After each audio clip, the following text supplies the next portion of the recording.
just start out by saying and spelling your name for me.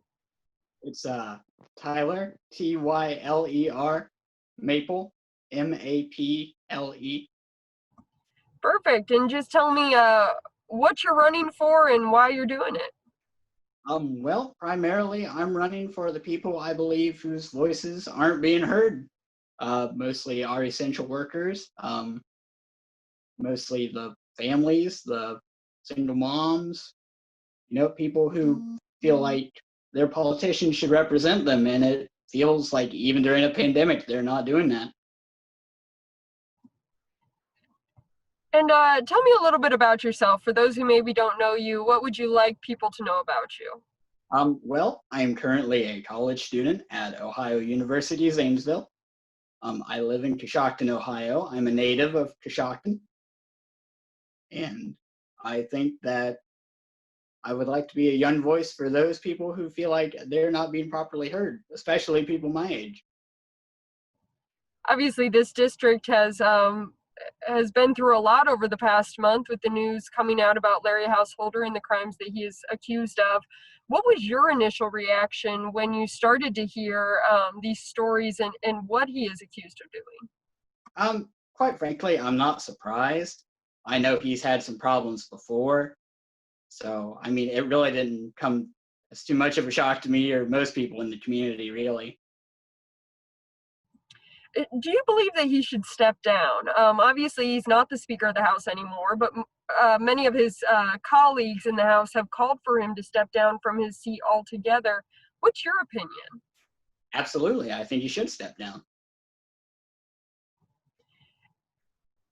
Why do you think this district should vote for you? There's quite a few write-in candidates, obviously, and Larry Householder is still on the ballot. What are you going to bring to this district? Well, I'm hoping to bring more of a, what's the word I'm looking for? I'm hoping to get us online, especially during this pandemic, because it's very big. I know at least my county is a large rural community, so we're struggling to get by, and I feel like some new blood, if you will, in the political game will help out, especially young people like myself. So you kind of brought it up there. I guess what would be your platform, and what do you think are some of the biggest issues that this district is facing that you would want to take care of if you were able to go to Columbus? My platform is mostly fiscal conservatism and being socially liberal. I know one of the other people involved in the race is considered himself a socially liberal Republican.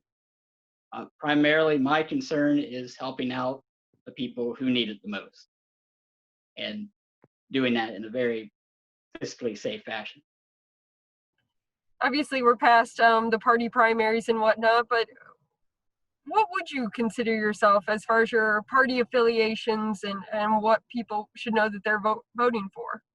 I mean, I would consider myself a Republican. I mean, I'm obviously not going to meet all the requirements some people would think, but in my heart, I think pretty much everything should be limited government, fiscal conservatism, and government really shouldn't have any say in your personal life. And so you are in college. You're the second college kid. I don't want to say kid, but college kid that's running for this seat. I'll ask you what I asked her.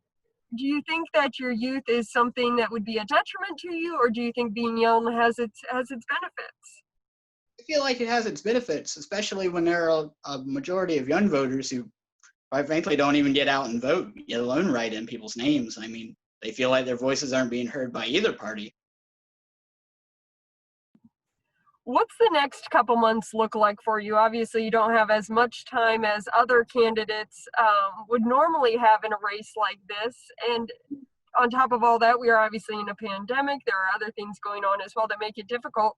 What's your plan for the next couple months before November? We're just going to give it the best that we can do and hopefully get the word out and try to show people our platform.